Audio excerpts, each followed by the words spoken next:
Alerte coronavirus. Attention, attention, le coronavirus se transmet très facilement et fait des ravages. Pour l'éviter, le port du masque de protection est obligatoire en tout lieu. Dans l'administration publique ou privée, dans les réunions, les rencontres, dans les marchés, les magasins, les boutiques et lors des déplacements, le port du masque est obligatoire. Même dans les lieux privés, dès lors que l'on n'est pas seul, le masque doit être le fidèle compagnon. Mais attention, le port de masque de protection ne dispense nullement d'appliquer les autres mesures de prévention, notamment le lavage des mains à l'eau et au savon et l'observance de la distance de sécurité sanitaire d'au moins 1 mètre entre personnes. Enfin, s'abstenir de porter des gants en vue du lavage régulier des mains à l'eau et au savon ou de l'application de gel hydroalcoolique. Pour tout savoir sur l'épidémie du coronavirus au Bénin, rendez-vous sur le site web www.gouv.bj/coronavirus. Ceci est un message du gouvernement de la République du Bénin. Scrutin du 11 avril prochain, Patrice Talon sera bel et bien dans la course présidentielle. Il a mis fin au suspense hier soir à Adjomou, dernière étape de sa tournée nationale.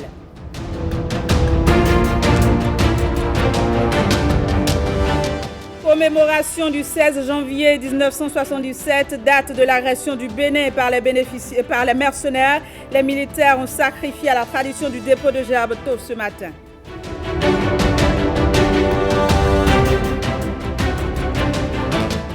Et puis, financement public des partis politiques. Les formations politiques légalement reconnues ont reçu la dernière tranche des fonds dont elles sont bénéficiaires pour le compte de l'année 2020.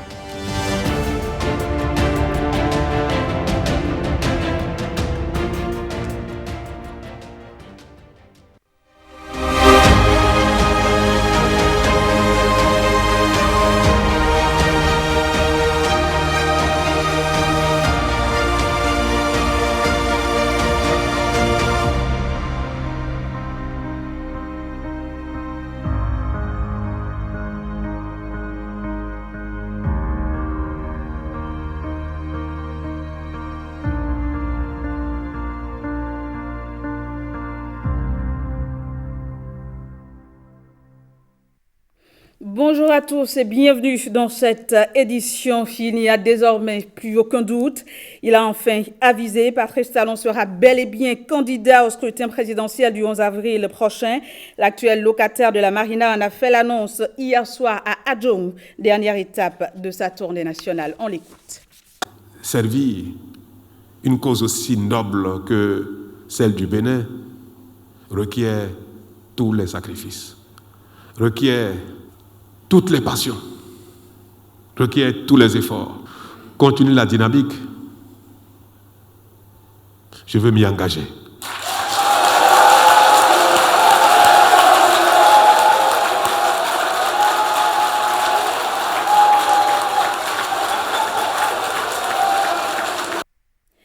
Dans le cadre de sa tournée de reddition de comptes, le chef de l'État a fait une descente à Semekodji, une localité fortement impactée par les réalisations du programme d'action du gouvernement. Le point avec Jérôme Humbo et Jean Nombima.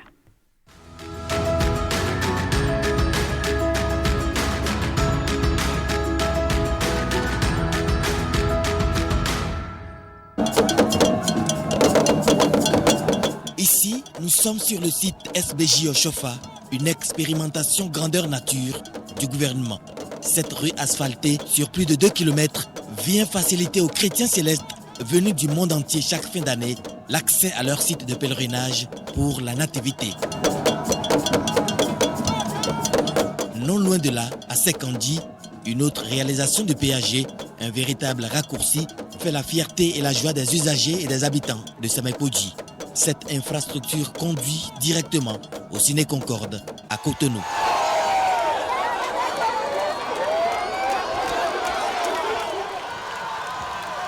Aujourd'hui, la population de cette commune frontalière du Nigeria accueille en masse, dans une ferveur comparable à celle de 2016, l'artisan de ces réalisations. Je sais combien ces mains me portent, mais je n'ai pas imaginé un instant que l'enthousiasme de l'accueil serait aussi débordant.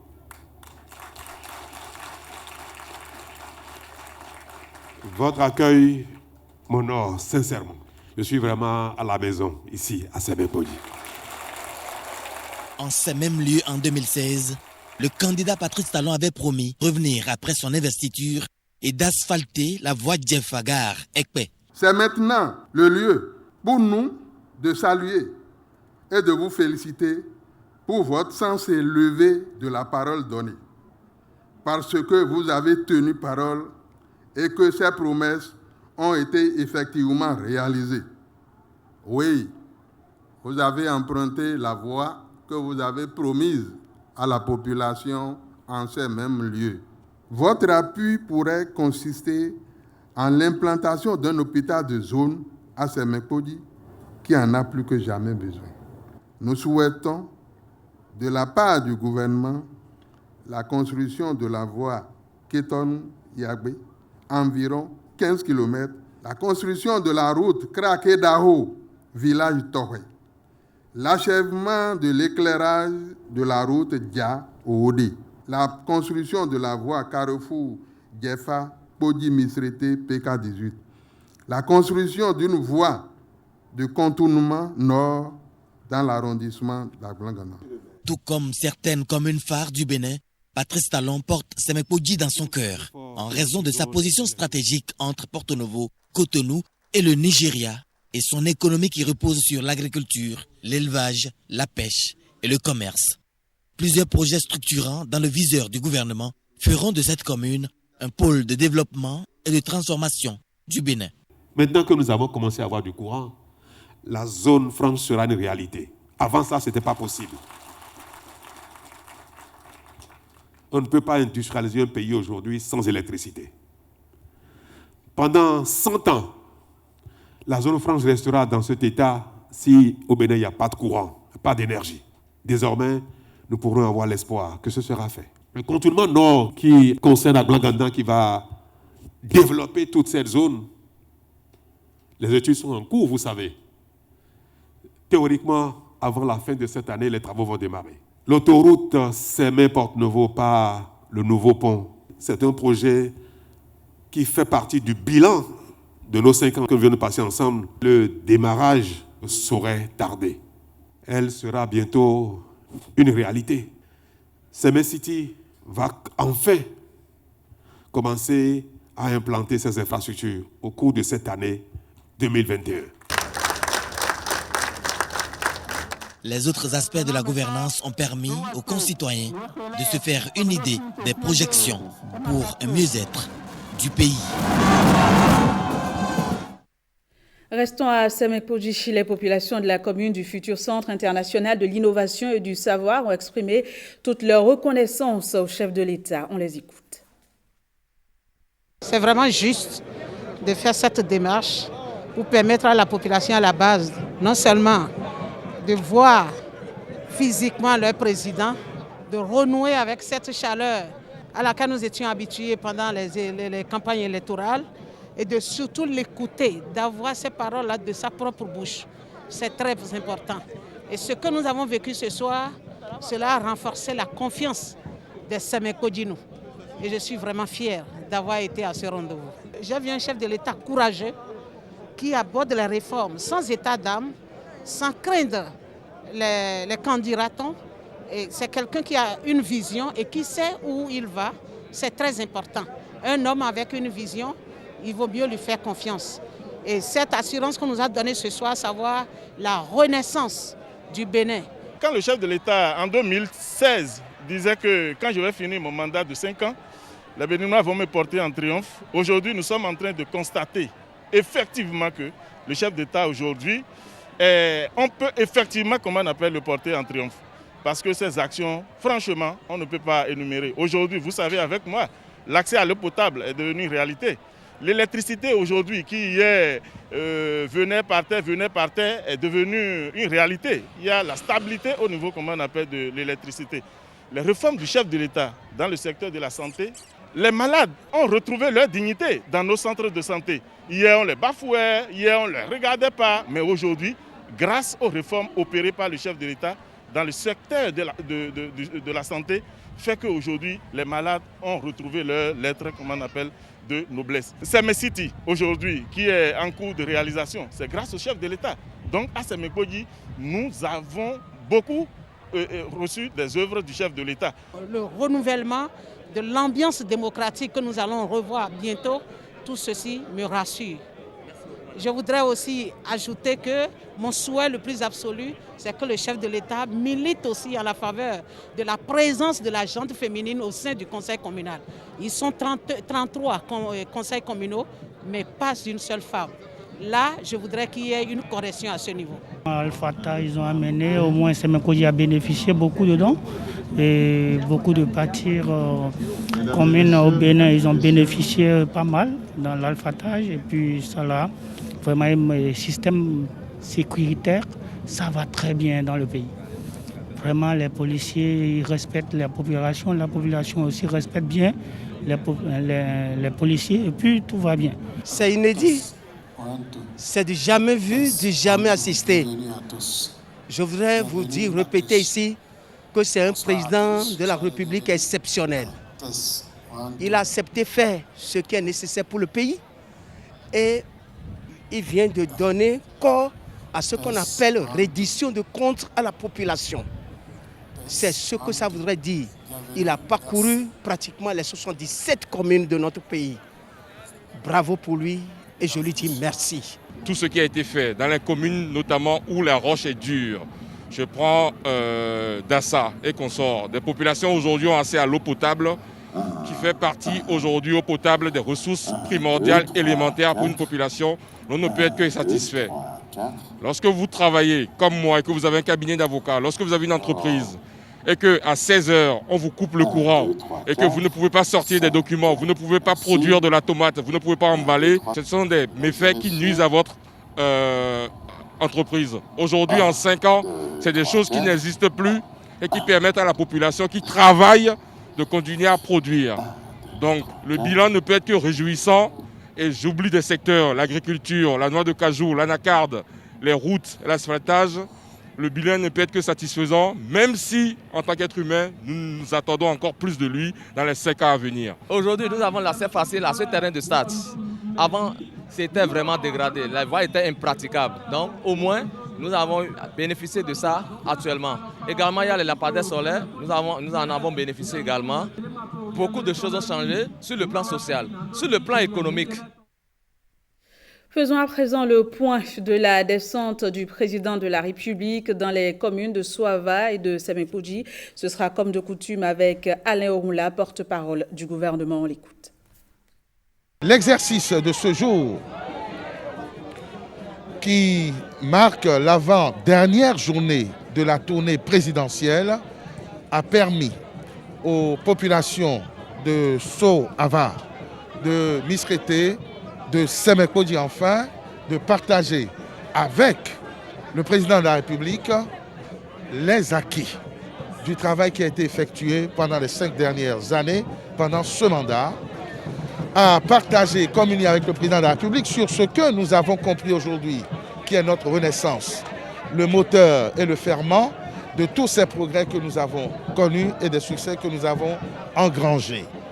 Le président de la République, à l'instar de ce qu'il a fait dans les dernières communes visitées, a sensibilisé et a démontré à nos compatriotes de Sémékoji, de Soava, de Misrété, que seule la bonne gouvernance a permis d'obtenir ces résultats que la démocratie et la promotion des libertés n'ont pas suffi à engranger. Le discours est entré et ancré maintenant dans les cœurs que c'est la bonne gouvernance qui est la clé de notre succès. La sortie de ce jour a permis au président de la République de répliquer à ceux qui ont l'habitude de dénigrer notre démocratie. Il est entendu aujourd'hui, quand on voit l'engouement des populations, quand on voit les ambitions que nos populations suscitent en invitant le président de la République à poursuivre l'œuvre entamée à l'unanimité, pas une seule commune n'a une voix discordante, à conforter le président de la République pour dire que ceux qui bavardent et qui critiquent ou qui dénigrent notre démocratie n'ont rien compris à ce qui se passe au Bénin. Ce Bénin qui est connu pour être champion dans le sursaut démocratique, pour surprendre le monde et surprendra encore le monde à l'échéance que nous connaissons, puisque tout est mis en œuvre pour qu'il n'y ait pas de candidature unique, pour que la démocratie soit célébrée et pour que nous puissions débattre, ceux de la mouvance et ceux de l'opposition nécessaire, nous puissions débattre dans le cadre d'élections apaisées, dans le cadre d'élections inclusives et dans le cadre d'élections démocratiques où les projets de société vont être confrontés, vont être débattus, mais avec pour boussole principale la bonne gouvernance à laquelle toutes les forces politiques doivent se convertir pour propulser davantage notre pays. Patrice Talon a convaincu en 5 ans que le progrès, le développement sont à notre portée. Il n'y a plus de sphère taboue. Les Béninois ont démontré qu'ils ont pris leur destin en main et que ce qui leur manquait hier, qui leur manquait cruellement et qui relevait de l'hypothétique, de l'impossible, est aujourd'hui devenu réalité. Le vrai résultat, c'est que les Béninois se sont surpassés, se sont transcendés, ont intégré ce que nous avons appelé la renaissance, ont démontré qu'ils peuvent, avec peu de ressources, beaucoup d'imagination, beaucoup de discipline, vaincre la fatalité du sous-développement, rompre le cycle de la mendicité, de la main tendue et avoir des résultats prodigieux dont l'une des illustrations aujourd'hui a été le succès des emprunts obligataires que notre pays a risqué. Un pays africain, pour la toute première fois, a obtenu des résultats aussi exubérants sur le marché international. Ça fait partie des succès et des acquis du programme d'action du gouvernement. Direction Agege, première étape de sa dernière journée de reddition de comptes. Au-delà d'un bilan dont il vante les mérites inédits, Patrice Talon supplie presque ses concitoyens à retenir l'essentiel à ses yeux, la recette de l'émergence enfin trouvée pour le Bénin.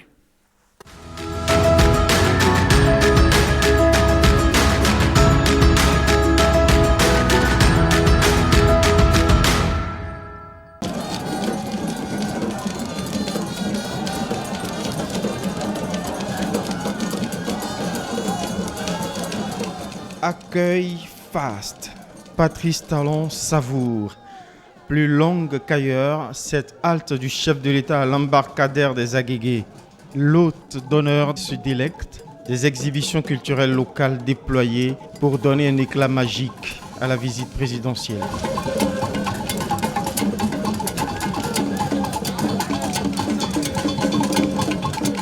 La troisième d'un chef d'État béninois dans ce bout de paradis sur l'eau, voisine de Porto Novo, la capitale politique, une vingtaine de kilomètres fluviales au départ de Cotonou. Je suis honoré, je suis flatté. Au milieu de l'effervescence, fusent des mots de gratitude pour toutes les attentions présidentielles inédites témoignées aux Agégués. La promotion politique de ses fils, entre autres chantiers du péage routier et ceux d'assainissement. Le secteur de la pêche évolue malheureusement vers sa disparition.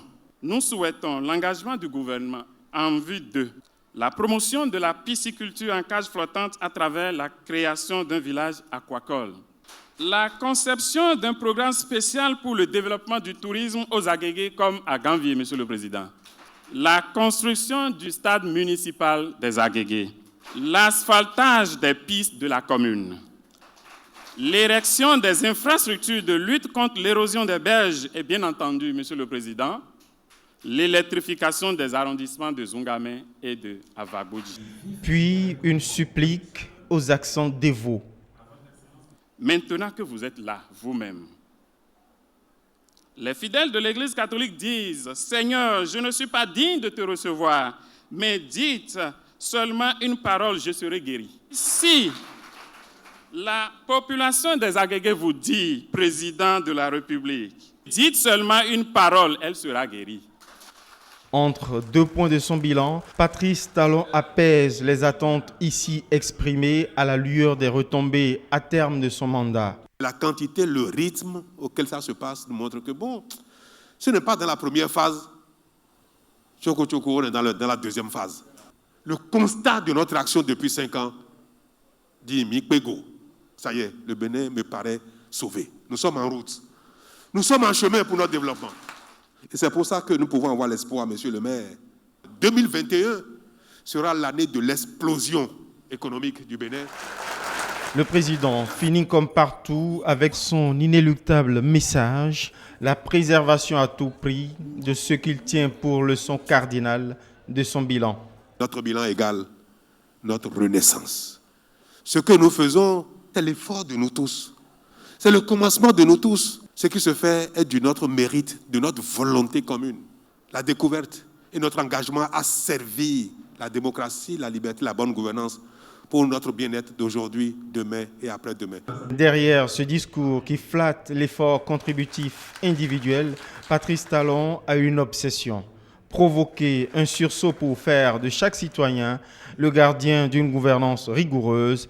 La renaissance, jure-t-il, n'a été possible et ne sera durable sans chaque citoyen. C'est ça, on va se lever sur ce message-là que chacun doit défendre, comme nous défendons la démocratie, comme nous défendons nos libertés.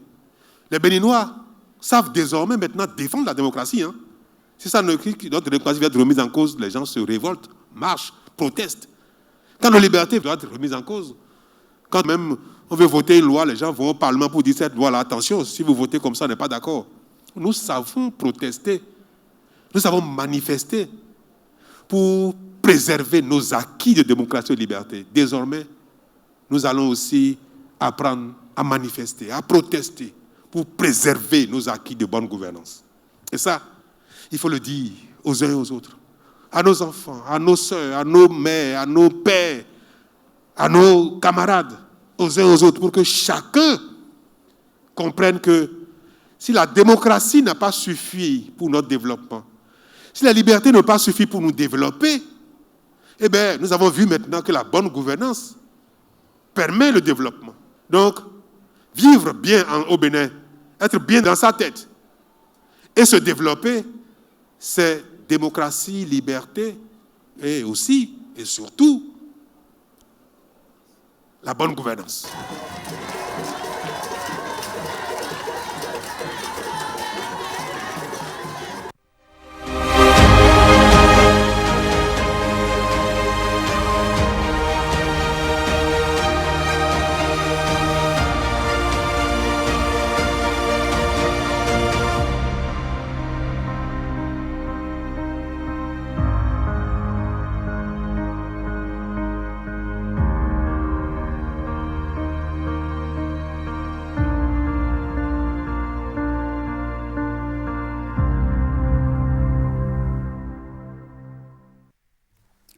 Commémoration du 16 janvier 1977, date de l'agression du Bénin par les mercenaires. Les militaires ont sacrifié à la tradition du dépôt de gerbes tôt ce matin à la place des martyrs de Cotonou. Les détails avec Lénaïque Agbazaou et Benjamin Denayon.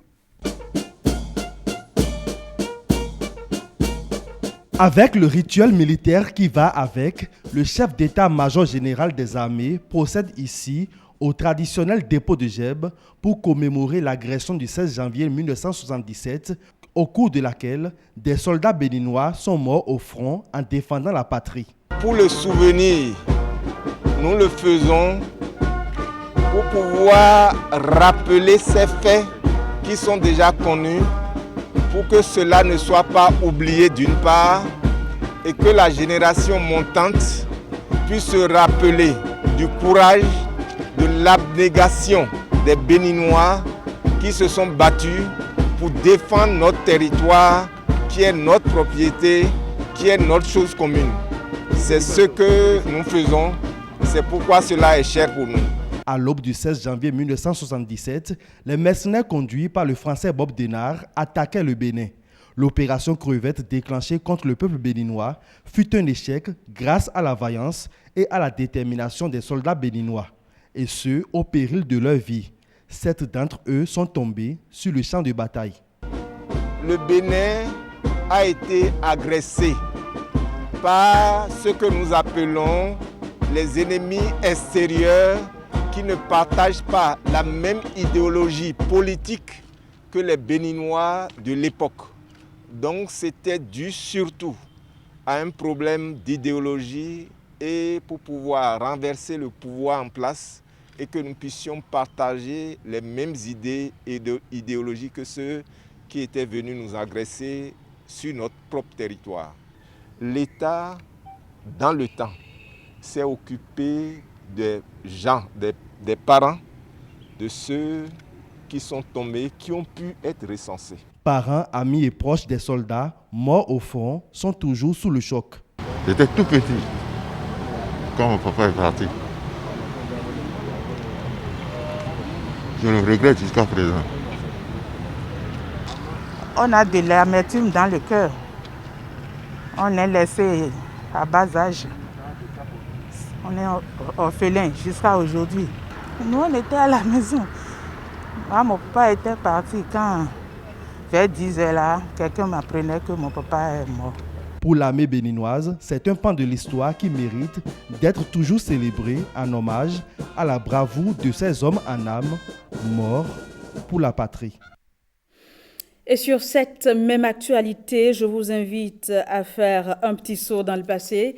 Écoutons ensemble un extrait de l'un des grands artisans de cette victoire. Il s'agit de Feu Général Mathieu Kérékou, président de la République d'alors. La main dans la main, nous marchons gaiement prêts pour la révolution. Jamais dans la vie, nous ne reculerons. Nous remporterons victoire devant vos ennemis. À l'heure où nous vous parlons, nos unités de combat sont à pied d'œuvre et défendent avec un acharnement révolutionnaire les points stratégiques de notre ville agressée. Retroussons les marches, plions les pantalons pour construire le pays. La main dans la main, nous marchons gaiement, prêts pour la révolution.